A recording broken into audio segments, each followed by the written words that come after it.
Lagi bang galit, Bini? Hindi nga ako galit eh. Ako lang kaya ang hindi laging galit na Bini. Lalaki po si Chaolong. Hindi po siya buntis. Pataas na yung boses ko, napigilan ko. Ganon ako. Kaya kong pigilan kahit galit na ako. Ayoko pa naman yung paulit-ulit nagtatanong. Sinabi na nga, tatanong ulit. Ayan. Hanggang 6:30 lang ako, oh. Tapos, woo! End ko talaga tong live.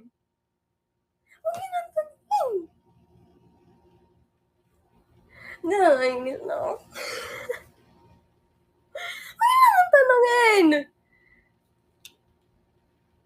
Alam nyo, Blooms, galit talaga, naiinis na talaga ako.